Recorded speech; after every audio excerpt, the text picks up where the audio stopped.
My biggest problem is negativity wants to be viral. People want to drag people down to their unhappiness. I believe when I talk to myself about like, what are you doing? What I'm interested in is my generosity of the positivity. I notice all the people I've come across in life that are like me just keep to themselves and enjoy their happiness. I'm willing to take the fucking arrows and all the shit that comes along with putting yourself out there for the purpose of positivity. And I think a lot more happy people have to take on that challenge. Yeah, that's, I've thought of it like that. It's almost like you're doing like a noble, because the reason I'm identifying is because I can see myself a little bit like that, you know, like I can see like I'm kind of like one of those people, you know, that. Well, it's probably what attracted you to me, right? Like you can see it. I agree with everything you're saying, like, you know. It's why you're pushing yourself. Yeah. It's why you're pushing yourself. It's cool. If that's your engine, then you're really gonna have a good time at this. Yeah. Like for me, I think a lot of people do what I do for a living for the money and the fame. For me, it's for the satisfaction that I didn't live life selfishly. That is great joy for me. I really enjoy it. I've had to find my own balance in that because for me as someone who loves to give, what I do is when I don't communicate with the people I'm giving love to, well, it leads to resentment. I've had to be on a reverse journey of most people. But it's a big opportunity. That's a really noble mission. You'll always have energy for it. When you do it for the money and the fame, you will run out of gas. Yeah. When you do it because you feel like you want to leave a positive deposit, you'll do it to the end. Yeah, again, just going back to, you know, thinking 80, 90, that's what I've been thinking about lately is like, you know, because that seems to be the only, you know, that's something kind of to kick me into gear is like, well, death, you're gonna die. So when you do die, do you want to be able to look back and say like what did you leave like the world with, right? What was your lasting impression? Did you just do nothing or a hermit, or were you negative, or did you leave it, you know, with a bunch of positivity? Right, positive, neutral, or negative. Yeah. Right now I'm neutral. No. But you're not, because you've already started the positive journey, Sure. which is huge. Yeah. And you know, I was talking to Dustin earlier, like it's once, you know, like once I get going, like I can feel it, like the momentum. The game plan, the strategy. I mean, the individual creatives, yeah, those always need tweaking, but the strategy, you know, I just tell people just follow what you say. It's just so simple. Just the volume. Volume is going to dominate, right? I do obsess a little bit over quality, but I do too. But I think quality is subjective. Yeah. Quality is subjective. What Dustin thinks is a quality BMX video is not something I even want to consider watching, let alone beginning to judge if it is. If you're not interested in buying things at garage sales and selling them on eBay, trash talk is very low quality. Meanwhile, thousands of people have emailed me that it's the thing that got them to get clearing debt or creating a nice family vacation. That is massive value. When the two themes of trash talk are, I cleared debt, oh my God, I can't believe it, by buying t-shirts and trinkets and mugs at garage sales, or my family had a nicer vacation both of those are profoundly top 15 things in life. But if you're not interested, the reason I always love volume is the numbers is not a debate. If you post 19 times a week versus 4, you've posted 19 times versus 4. This concept of like, well, my 4 are quality and your 19 aren't, Gary, that's insecurity and ego debating with me, not truth. If that, we don't have a universal quality guide. There's too much interest and intrigue and too many nuances, and so, somebody said to me that I know pretty well, that's of my age, he's like, Gary, I gotta really cut social out. It's just like a complete waste for me. And I'm like, cool, brother, but I know you, and what you were doing in that same time was just watching TV, which is fine, not negative or positive. One could argue that you have way more control over your algorithm. For example, one thing I'm fascinated about, I have to make a piece of content about this. I've completely changed my algorithms. I just decided that I wanted to see a lot more business news because I'm making a lot more green screens, right? And so instead of spending time, this is so funny. You know how people are like, social media is a waste of time? I just made social media a time efficient machine for me. I and the team look for headlines for me to make content to talk about. When the team's sharing stuff, what they think is good, and a lot of times like it works and a lot of times it doesn't work. Like I'm not into that, I don't wanna talk about that. So I've put it on myself. So a lot in the last 30, 40 days, 60 days, I'm like spending 10, 15 minutes looking for headlines and like news that's a lot of time in my life right now where I'm at. And then I realized like, wait a minute, I'm just gonna follow like 50 accounts on Instagram and TikTok that I looked at their accounts and I'm like, this is exactly the kind of imagery that I would do a headline against. And let me just follow, and like now it's coming to me. I changed my entire algorithm. Everyone's like, the algorithm just wants you to stay on. So if you show the algorithm that you want, so like literally the number one hack for everyone in the world that claims they're unhappy with social is to go to the search bar on TikTok or Instagram and search the subject matters they think are bringing them value, follow 50 accounts, like their content the first time they show up, and your whole algo will change. If you're gonna rubberneck to car crashes, you're gonna be upset if that's all you do. I think there's a profound, like this goes back to self-accountability. When I was growing up, it was all bashing TV. Kids are watching too much TV. Kids are watching too much TV. Kids are watching too much TV. It's just this, it's the way the world turns. Yeah, it's been really interesting changing my algo. It's been good, very efficient. I was watching, I saw you posted something too about sometimes you, I thought it was funny. Sometimes you really try to mess it up, you'll search like pickles or stuff like that. Yeah, just to like learn. Yeah. Like, it's kind of like I think social media is like a wild horse. Either you're gonna figure out how to tame it and work for you, or it's gonna run wild and like be a bull in a china shop. Like, it's bullfighting. Either you can tame it, or you are gonna get pierced by it. And I think that's on the person, because every person can delete the app. I hate this thing, delete. Yeah. Discipline. It's really interesting, but like definitely for learning, like I'm really actually like feel like I'm more on top of shit right now because of the way my feed is going. In terms of? I'm just seeing a lot of like I'm by nature am like a very good entrepreneur, but like I'm not a macro or micro economist. Right. So like I'm not like with what's going on with the recession or potential recession or whatever people want to call it, the global economy, like I'm enjoying the headlines I'm getting, and then what I'm doing is, social's very fast, so I'll see a headline of like, this is, the US may default. I'm like, what is that? Like, I'm not like I know the title, but then like, because I saw it in the feed, and because it was Sunday afternoon, and instead of like sitting down and reading a book, it's amazing. Reading a book on a Sunday afternoon with like a nice cup of tea or glass of wine, that seems like very classy. Being on your phone seems like, right? But like for me, it was like, boom, to then Google, to then I'm like in school, but it's on my phone. No, I know, it's people are judging the medium instead of what you're doing inside of it. Why break down the fear for me for 5 seconds for fun. I think it's just what people think? Yeah. And was that a cultural thing? Was that a family thing? Like I think, for example, I'll give you an example. I'm incredibly private. People are confused by that when I say it, but like, I don't share my personal life, and never have. But I think that's a family history thing because my family grew up in the Soviet Union, and the only way you survived in the Soviet Union was by privacy. Yeah. Everyone was scared. Yeah. If somebody tattletaled on you, and the government would put you in jail or worse. So for generations, my family's like, you don't talk about anything. So that's interesting. So you're saying that that mindset you developed there, that was more from how you were raised instead of, I always thought that was just you were sheltering your family, like your personal stuff from the public, or maybe a bit of both there. I think it was naturally in me to be private, and then I think I quickly understood that I had it. Like I remember vividly being a year into Wine Library TV and being like, oh, like a lot of people may know who I am one day. Like knowing that there was more.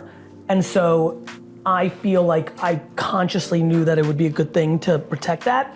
But that wasn't that was the number 2 thing. The number 1 thing was my whole life I've been private. It's my natural state.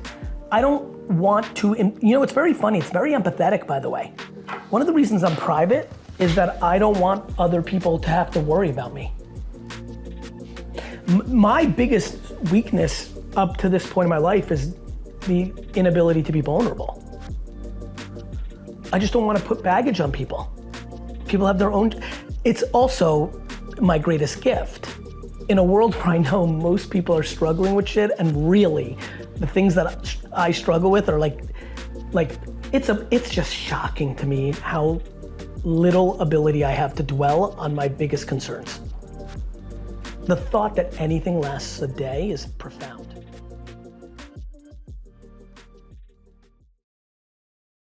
I was just wondering, how long did it take you to find the balance between your work and your life? Like, you say you work 18 hours a day. Do you work while you sleep as well? And No. everything like that, or just I just sleep really easy. good? I'm glad. Because I'm exhausted. I've never thought of them separate. Hold on to the mic, hold on. You know, it was funny when you asked that. I've never thought of them separate. I really haven't. And that's cool, because we work a lot. Like, you know, it's funny, a lot of people like are confused by my message. It's why I bring up my buddy in Califon, New Jersey, making 50K on 17 softball. I want that. I don't want the Jets, or I'm gonna buy the Seahawks, you're gonna buy the Jets, or I want people to just figure themselves out. I figured myself out. By the way, being a workaholic is frowned upon. Like, by the way, somebody wrote an op-ed piece in the New York Times that shit on me. You know, like, because I work too much. Like, there's always two sides to these equations. There's a lot of people who judge my parenting style. They think just because they come home at 6 o'clock and don't really pay attention to their kids, but they're physically in the building, that they're better dads than I am. I respect their point of view. I understand how they can go there. It makes them feel better about themselves. I just understand. But you know, to me, I want you to make work and life the same, whether that's 9 to 5, whether that's 9 to 3 as a teacher and having the whole summer off, whether that's 18 hours a day, because it's just too big of a percentage of our time on earth. It's like literally what we spend the most time on. It's crazy. So to me, do you know how many people I know make $120,000 a year who if they made 89,000 would be 50,000 times happier, and the only variable difference is instead of driving a BMW, they'd have to drive a Toyota? Like, it's crazy how people get caught up in the wrong shit. So to answer your question, I have no idea. I never thought of it differently. I grew up in a family business, so it's super intertwined, right? That was kind of my question. Like, have you always known that you were going to be a CEO and an entrepreneur and all these big business things? Did you have a separate goal? I knew that I was a fucking terrible student, so education wasn't gonna be my path. I knew that I wanted to pay my parents back for being the best parents ever and getting me out of communist Russia. I felt a real passion for that. So I did think, okay, I'm not gonna get a great job because I'm not gonna have a good education, so I'm gonna go into dad's store, I'm gonna build it up for him. And then during that time, you start, you know, all of us are still learning about ourselves, whether we're 45 or 14, you just keep learning, right? You know, somewhere along the line, I'm like, wow, I'm a really good salesman. Then I'm like, wow, I'm a really good businessman. Oh, I'm a really good manager. I'm a really good boss. I'm a really good marketer. You know, you just start building. And then when YouTube came out and I predicted that would be big, after email, after Google AdWords, then I'm like, I got a knack for what people are gonna do before. And then I invested in Facebook and Twitter and Tumblr, and like, you just build. And even now, I never thought that I would inspire people. I thought I was a businessman. Who thought that entrepreneurship would be like an athlete or a rapper? It's crazy. Like 14, like I went to the Jets game yesterday, like 13-year-old dudes. I'm like, I'm like, what the fuck? I'm like Bieber up in this bitch. You know, like, so you don't know, right? But I do know one thing. Doing something for a living 8 hours a day, when you sleep 8 hours, I mean, it's a third of your life. So maybe half of your life. I'm just desperate for people to do shit they like. And if they like something that pays them less, you don't need fancy shit. You'll be much happier at the end. First thing, how do you not burn yourself out when you're pushing yourself so hard all the time? I always hear people tell me, like my whole life, damn, if you're gonna push yourself that hard in this area, you're gonna burn out. You'll give up. You'll slack. Do you feel like that way? No. Because you love it. If you asked me to hang a picture on that wall I would burn myself out before I even got halfway to the wall. But if you told me to run like a $500 million business, for the next 17 years, 18 hours a day, I'd be like, bet. Fair. Okay, so another thing I want to ask you. If that's how you are at that point, I guess, great leaders can inspire people. Yes. Bring them kind of the same point, right? The same goal, the same mission. How can you inspire other people to feel that same desire to keep pushing and not stop, not feel like they need to take a break every other day, you know what I mean? Or they just need By listening to them. It's gonna be the same shit, guys. It's not about us. You're a great leader, inspired? I'm like, yeah, by never thinking about my part. I'm a great leader and I inspire because I listen. Because I deliver when people ask for things, including, hey, I don't like this. I'm like, look, you don't like this, so there's somebody that I'm about to let go, right? She's on her 7th department. She didn't want to do this, she didn't want to do that, right? And I've been trying. That's it, I'm over it. That's it, tried, really, 7's fucking crazy, and so it's about them, bro. By the way, to build a great organization, you need B's and C's. I love C players. Who's gonna do C player shit? If we all had A's, nobody'd be doing anything. Everybody would be strategizing and architecting. I love when people on my vlog are like, what do you do all day? You don't fucking work. You're in meetings all day. I'm like, yep. Yeah, understand 16-year-old Charlie from Calgary that doesn't know what the fuck he's talking about. You'll one day hopefully understand what it is and what you're in. You're thinking all day. You're making decisions all day. That's what an executive does. I miss the times of stocking shelves. It was easy. It was fucking fun. And so, yeah, man, it's about them. And they're not gonna beat you. They're not as ambitious as you. And that's awesome. What you should do is figure that out and then try to make them the best version of that player. Not everybody can be the quarterback, man. Long snappers matter too. So how would you define success? And I can expound on that if you need. Sure, my first answer to that is doing what you want every single day of your life. Right? And again, this has been the theme today, right? If that is to be part of 17 softball teams, mazel tov. If that is trying to buy the Jets, great. To me, I lived 11 years or so of my life waking up every morning upset because I didn't want to go to school.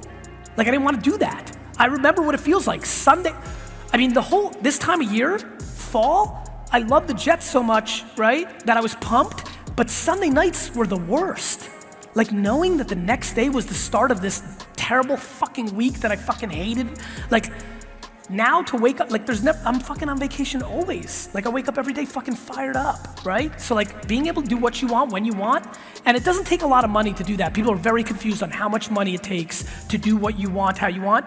It's that you don't know how to spend your money in the right places so that you're like, fuck, I need 300,000. You don't need 300,000. You need to figure yourself out and put yourself in a position to succeed. But that's the answer. Do what you want every day. Awesome. One other thing, go ahead. As far as relationships, yeah, with you kind of focusing on your own, yes, focus on your own opinion first. How does that keep you connected with people? Easy. My selflessness comes from my selfishness, right? If you talk to the people around me, I'm the best because I'm in the giving game at all times. I have a couple things that are that I have to do for myself. But once you're good, your connections are better. People are confused. You have to go selfish to get yourself right because once you're right, all you're doing is giving and everybody's fucking pumped. And then all you have to do is make sure that the thing that you're selfish about isn't something that breaks one of those 7 people, right? You just gotta make sure those things that you're selfish about are the things that your partner can deal with, whether that's being a workaholic, whether that's being home, whether that's being into golf and you gotta golf every Saturday. It could be a million little weird things. You just gotta make sure that that's okay with the other person. That's where people have disconnects, right? We only have a couple, if we were all ripped down to, you can only do these 3 things, we could all get there. And I would recommend everybody to have a few lines in the sand and then give. And that really creates the balance. I just want to know, what are some of the methods that you use to grow somebody, whether that's somebody that you see potential in or somebody that's listening, slacking? Listening. Listening. It's listening. Everybody, There's no blueprint. There's 3,700 different things you could be, like, maybe you're slacking because you're in pain because your parents are going through a tough time. Like, there's just 8 million things. I always tell my employees, even once I get you to a perfect place, I'm prepared for your family to die the next day. And I say a very extreme thing, and I know it's a weird thing to say, but I say it because I need them to understand that what I think my responsibility as the CEO is to be prepared for everything. Like even I get you into a great place, the next day you may lose a loved one, or something else happens, or something silly like you're upset because or Bernie Madoff happens and your family lost. Like, I had a friend who was thought he was fine because he was gonna inherit all the money, and the family lost all the money, and the pyramids, like, life, right? Life, like, you're cruising in Puerto Rico and you have a mansion and then weather, like, shit, stuff, right? So, like, to me, it's always listening, every day, forever. So it's not an X-ray of today. It's not, hey Susan, oh Susan, you're a little overconfident because you were a good student, but that doesn't actually translate to life. So let me deploy a little humility so you understand what the real world looks about. Oh, now you're in a better place, you understand? But then like, a leader is always on. It's oxygen. It's forever. So that's how I think about it.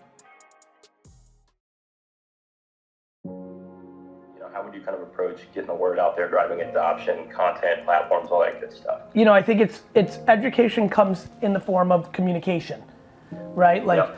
So unlimited podcasts, unlimited infographics, unlimited in you interviewing people that actually know the truth, unlimited you making 1-2 minute hot takes why, just unlimited. Like, again, it's so easy and so hard. Like, the things I believe in, if I own this business, I would do what I did with Wine Library TV. I make a video every day for 5 years, and then shit would start happening.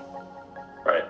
And you know, that's hard to say because people don't have the time they think, but it's similar to, I used to literally think I didn't have time to work out.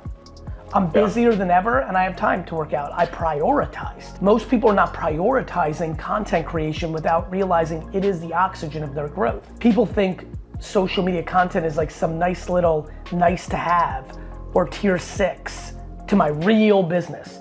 Your real fucking business is to communicate your business. For sure. I mean, what because this is B2B obviously, right? So like, I mean, platform wise, I mean, LinkedIn is pretty hot. LinkedIn, but B2B to C or B2C to B is a fun model. If you go crazy and do a TikTok thing of like if you became the guy that says, demand your favorite beverage to use this technology, and like every time at the end be like, let's all go attack Bud Light. Here's the LinkedIn to the Bud Light brand manager on LinkedIn. Like, you could create a whole viral movement. Do you think consumers give a shit? I mean, yes. Like, it's a commodity. No. I think consumers give real shits now. I think 10 years ago, consumers gave no shits. 20 years ago, consumers gave no shits. Now, better, whether that's healthier, better for the environment, better for it to be stable. But go to the consumer side that then says, then you create a website that has like 80 of your, if you came out and said 80 of our favorite brands that we would love to see our cans, and you have a fucking logo of like whatever brand, and then literally a URL to the LinkedIn of the brand manager of Dr. Pepper or fucking Corona or whatever fuck, you could create a whole swell, because at the end of your TikTok, you're like, by the way, link to the people that can help you make this a reality in our bio. Okay, yeah, I mean. And you know, Corona and Dr. Pepper, they're too big to maybe give a shit, but if you find some small, mid-size brands that are like, would be iconic customers for you if they switched over in that sweet middle, that'd be epic. What would be your advice to entrepreneurship in terms of building their personal brand, getting their message out, if they just don't feel comfortable getting in front of a camera or sharing their voice? Find out if you're comfortable in a medium that does work for you, because a lot of people don't feel comfortable in front of a camera, and I understand that. Insecurity about the way one looks is a huge thing for the world. Genuinely enjoying privacy and not wanting to be known out there. Like, there's a million reasons why, and that's amazing. Maybe you should write. You know, writing is an incredible way. Writing blog posts, writing copy. Maybe you're a photographer and you can write a couple sentences, so all of a sudden Instagram works. Maybe you don't like to talk in camera, but you love to talk, and you can record it and you can build a huge, podcast. Find a medium that does work for you. And oh, by the way, if nothing can be found, then that's okay too. You're just leaving a lot of opportunity on the table, and that's okay too. Okay. Right? So, yeah. An important point. And this is what's fun about maturing. I find myself articulating things out loud now that I used to think people understood and were assumed when I talked. So I look back at old content, I'm like, I was more definitive. Like it was these absolute hard statements. And I thought that, and wrongfully, that it was contextualized through the breadth of everything I was saying. Now I think I'm more thoughtful of delivering what I just said, which was find a medium. Oh, by the way, if you can't, that's okay. And but recognize, much like work ethic, you're gonna leave some opportunity on the table. And guess what? If you wanna build a great business, plenty of people build it without building a personal brand. Now, if you build it, it will lead to things. Not to mention the thing that I'm doing it for. My great grandkids are gonna really, really know me. No, I mean this. Like, yes, I like the fact that Garyvee brings business for VaynerMedia and other things. That's good, but that's tiny. What I really like is when I'm 87 and I give some advice to my granddaughter, she's gonna be able to go back and look at something I said in 2015 that was consistent to something I'm telling her in 2064. And I think it's gonna land better because she's not gonna think old granddad is just trying to fucking tell her that. She's gonna be like, fuck, this guy really believes that. I love that. But Gary, don't you think it's getting way too competitive with social media? You have people like Jay Shetty, like, of course, and they've nailed it. Now turned it into a science. Of course. That's good. It should be merit-based. But doesn't that set the bar so high for the rest of us? No, it just means that what you're gonna get is what you're gonna get. That would have happened if those people were alive or not. The world is abundant. Let there be no confusion. The world is abundant. Me and anybody else, we are not taking eyeballs away from you. There are plenty of eyeballs. That's just the truth. It's just true.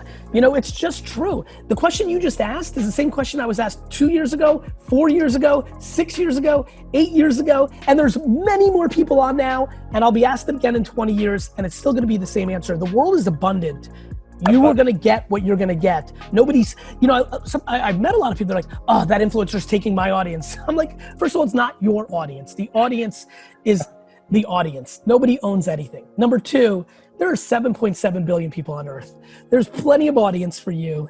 And if you're bringing value and somebody else is bringing value in a similar genre, because no two people are the same, they're gonna consume both. Actually, good job, Sarma. Like, they're gonna consume both. How everyone's expecting a crypto crash and just generally the crypto market. What's your take on that? I think it already corrected in a meaningful way, right? Things are down quite a bit. I believe, my take I made very public a year ago and further back of 99% was gonna go to zero because I thought there was too much greed.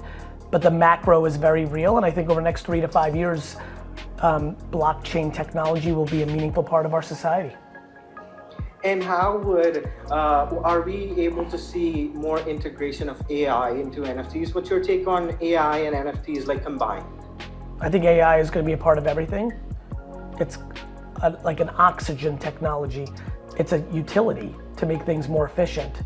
So, yeah, to me, the creation of NFTs will be AI potentially. The scripts that are written for the narrative. There's just so much that AI is like saying computers. Like it's like 1980 and you're asking, do you think computers will integrate with my pavement company? I'm like, yes. And 40 years later, we have websites for every pavement company and people process their billings through a computer. Like, AI is just gonna be omni. It's a thing. It's like, of course you will, it's like a tractor or like a calculator or like a marker. Anything that makes humans' lives more efficient, we will do. Electricity, we will do it. And AI will make a lot of things more efficient in our society. question I have is, how do I get that message out there? What communities and where do you find people who care about company culture? LinkedIn. I think you should produce unlimited amount of content on LinkedIn. I do it every day. I get feedback from it every day. The problem is not where are they? Are people disciplined enough to spend a decade making content every day at scale and building community every day at scale to have a big enough audience to find audience? I think it is just completely forgotten. What is it, 2023? I have made content at scale and have engaged with people at scale. I went from 2006 to 2011 with not going to sleep until I emailed back every person that emailed me. I've been making content on the internet every day at scale for 17 years. This is not where do you find the audience, what should I be pumping out. This is, I don't want to do it for 10 years hard every day to get to a level that seems cool. And cool being like financially viable. And so I think the answer is LinkedIn. The question is, does one have the bandwidth, the talent, the conviction, and the patience to do it at scale for 10 years to get to a level?